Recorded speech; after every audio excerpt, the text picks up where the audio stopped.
শিৱসাগৰৰ ভটিয়াপাৰৰ ONGCৰ ৰিকত ভয়ংকৰ বিস্ফোৰণ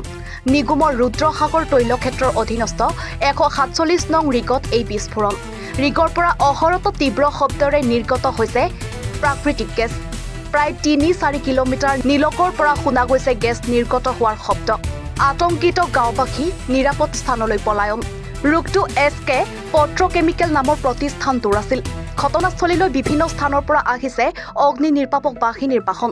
উল্লেখযোগ্য যে অসম চৰকাৰৰ 4খন অগ্নি নিৰ্বাপক বাহিনীৰ বাহন ততালিকে আহি ঘটনাস্থলীত উপস্থিত হয় আনহাতে ONGCৰ অগ্নি নিৰ্বাপক বাহিনীৰ বাহন প্ৰায় 1 ঘণ্টাৰ পাছত উপস্থিত হোৱাত ৰাইজ ক্ষোভিত হৈ পৰে এক ভয়ংকৰ পৰিৱেশৰ সৃষ্টি হৈছে ভটিয়াপাৰৰ বাৰিচুকত তদুপৰি সমগ্ৰ অঞ্চলৰ ৰাইজ শংকিত হৈ পৰিছে এতিয়াই যদি গেছ নিৰ্গত হোৱা বন্ধ নহয় তেন্তে উক্ত স্থানত এক ভয়ংকৰ পৰিস্থিতি হ'ব বুলি ৰাইজে জানিবলৈ দিছে আনহাতে বাতৰি সংগ্ৰহৰ বাবে যোৱা সাংবাদিকক ONGCৰ বিষয়ে দুৰ্ব্যৱহাৰ কৰা বুলি একাংশ সাংবাদিকে জানিবলৈ দিয়ে প্ৰথমে বম দিছিলে বম বাছ হৈ গ'ল তাৰ বাছ ডাঙৰ ৰাস্তা আছিলে গম নাপাওঁ আমি ইমান ডাঙৰ মানে কাণ তাল মাৰি গ'ল ঘৰ গোটেই হেৰি হৈ গ'ল কপি একা এতিয়াও ধোঁৱা তেল হৈ আছে এতিয়া তেল জুই নোমোৱাব মানে মোৰ কাষতে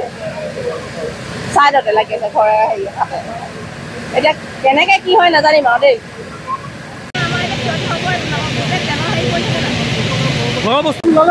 ঘৰৰ বস্তু মই কাগজ পত্ৰ কেইটামানে উলিয়াই থৈছোঁ এতিয়া ঘৰলৈ যাবলৈও নোৱাৰিছোঁ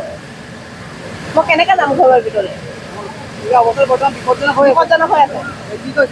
মানুহে বস্তু দিছে কৈছে বোলে গাঁওবুঢ়াই খবৰ দিছে বস্তুবিলাক কিবাকি যাবতীয় বস্তু উলিয়াই থ'বলৈ নাই কোৱা বৰ্তমান শিৱসাগৰৰ পৰা ৰাতুকুমাৰ দাসৰ ৰিপৰ্ট NE24